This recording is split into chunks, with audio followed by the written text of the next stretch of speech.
Simbora, pessoal, para a resolução aqui de mais uma questão. Dessa vez, questãozinha versando sobre a Lei 13.869/2019, mais conhecida como Lei de Abuso de Autoridade, a qual foi cobrada na última prova da PRPE, o cargo de soldado. Questãozinha 24 da prova tipo A. Vamos à leitura. E aqui a gente já observa um padrão da banca Instituto AOCP. Percebam.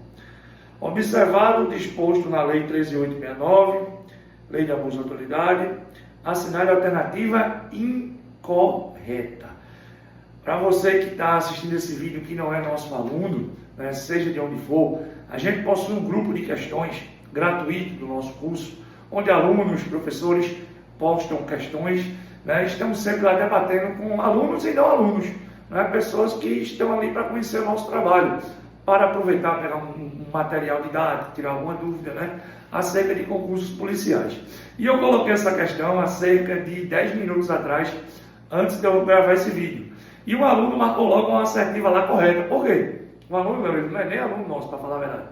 Um dos nossos seguidores, já um dos membros do grupo. Porque ele viu logo uma correta e pum, marcou logo. Outro aluno nosso lá se ligou, Rodolfo, e já marcou a correta que seria incorreta. Não é, pessoal? Cuidado aí você de casa. Quando for terminar de ler o enunciado da questão, grifa para saber se estão querendo a correta ou a incorreta, beleza? Vamos lá. Letra A. Caracteriza o crime de violência institucional a conduta de submeter a vítima de infração penal ou a testemunha de crimes violentos a procedimentos desnecessários, repetitivos ou invasivos, que a leve a reviver, sem estrita necessidade, a situação de violência ou outras situações potencialmente geradoras de sofrimento ou estigmatização. Questão correta. Essa questão, pessoal, está lá no artigo 15A. Inclusive, é um dos crimes previstos na lei, né, nessa lei de abuso de autoridade, o qual possui uma pena diferente, beleza? Porque, como regra, nós possuímos lá crimes apenas punidos a título de detenção, só crimes dolosos, e basicamente duas penas, de 6 meses a 2 anos, detenção, de 1 a 4 anos, detenção. Essa pena aqui desse crime, o artigo 15A, é o crime mais recente dessa lei, possui uma pena diferenciada de 3 meses a 1 ano. Beleza? Questão correta, ok? Letra B. É considerado crime deixar de injustificadamente comunicar a prisão em flagrante à autoridade judiciária no prazo legal? Corretíssimo, pessoal. A comunicação da prisão, tanto ao juiz, né, ao Poder Judiciário, ao juiz competente, quanto à família do preso, é uma obrigação tanto constitucional e a violação constitui sim o crime de abuso de autoridade. Sendo que, aqui está correto, beleza? Está correto, é um dos crimes lá previstos na lei. Sendo que a gente tem que prestar atenção no seguinte, a gente aprende a lei de abuso de autoridade da seguinte forma, que não basta praticar uma das condutas previstas na lei. O agente que pratica uma dessas condutas tem que praticar com especial fim de agir, com o dolo específico, né, que é baseado em um mnemônicozinho que a gente chama de presa de beca. Né? A autoridade, a gente lembra logo alguém de beca, não é isso? Ou seja, presa de beca, porque quando você pratica uma dessas condutas com o intuito de prejudicar alguém, presa, satisfação pessoal, beneficiar a si mesmo ou a outrem, ou por mero capricho. Como regra, só incorrerá nos crimes previstos nessa lei, né, consequentemente nas penas, quem praticar essas condutas com uma dessas finalidades, basicamente com o intuito de prejudicar alguém, pessoal.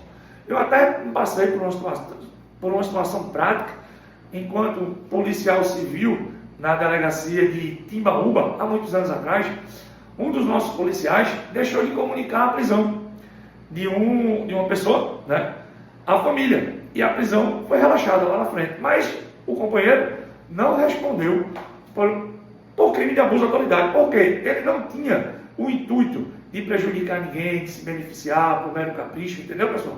Nenhuma dessas situações, ou seja, ele não tinha o dolo de prejudicar ninguém. Ele deixou de comunicar a prisão por mero esquecimento, por causa do dia a dia, um plantão muito pesado, e pronto, Brasil, esqueceu, beleza?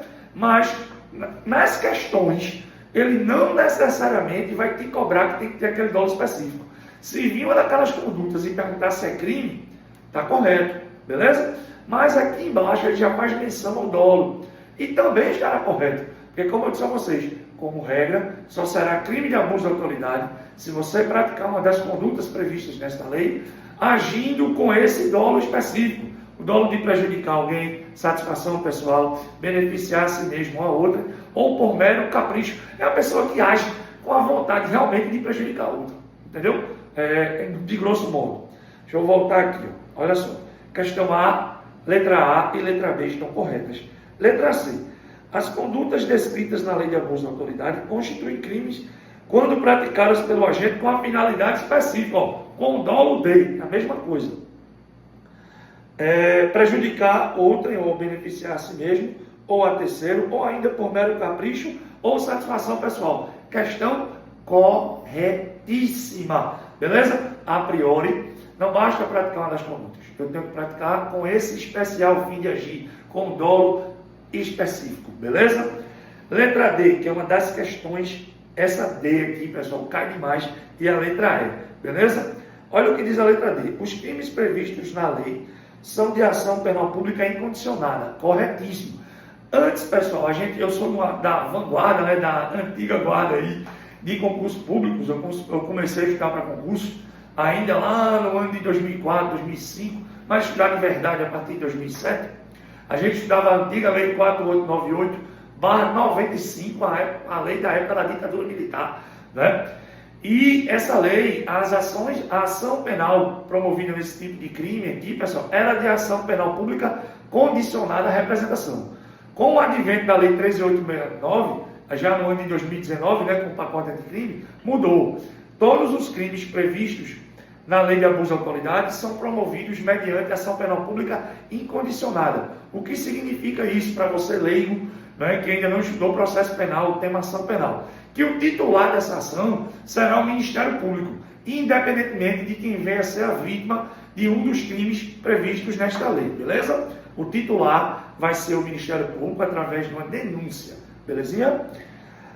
Aí ele diz aqui, os crimes são promovidos através de ação penal pública incondicionada? Correto, sem sombra de dúvida. Olha o erro aqui, não se admitindo a propositura de ação penal privada, se a ação penal pública não foi intentada no prazo legal. Pessoal, aqui tem um erro, beleza? Admite-se sim, de forma excepcional, as ações nesses crimes, ação penal de natureza privada, ou seja, quando a própria vítima, titular do bem jurídico lesado, né, por um dos crimes, né, por um agente público, ou uma pessoa investida na condição de autoridade, por exemplo, um jurado, um mesário, mesmo uma pessoa sem vínculo efetivo, mesmo com vínculo temporário e até mesmo sem remuneração, beleza? Os agentes honoríficos, né, chamamos aí os jurados, os mesários, entre outros. Se o Ministério Público não propor ação penal no prazo legal, o que é isso, pessoal? Qual é o prazo que o Ministério Público tem para oferecer uma denúncia? Ele tem o prazo de 5 dias se o réu, né, estiver preso, e tem de 15 dias se o réu estiver solto, a partir do momento que ele está de posse lá do inquérito ou de elementos informativos suficientes para a propositura de uma eventual ação penal. Beleza? Se o Ministério Público não denunciou a pessoa dentro desse prazo de 5 ou 15 dias, a vítima, titular do bem jurídico lesado por uma autoridade, ok? Ela mesma pode ingressar dentro do prazo de 6 meses com uma ação penal privada subsidiária da pública, ou seja, substitutiva. Ela vai substituir, porém, o Ministério Público pode voltar as rédeas a qualquer momento e ele continua fiscalizando aquela ação penal em tese, né, privada, beleza? Ou seja, a letra D está errada porque admite-se excepcionalmente ação penal privada subsidiária pública quando o Ministério Público não propor ação penal dentro do prazo legal, beleza?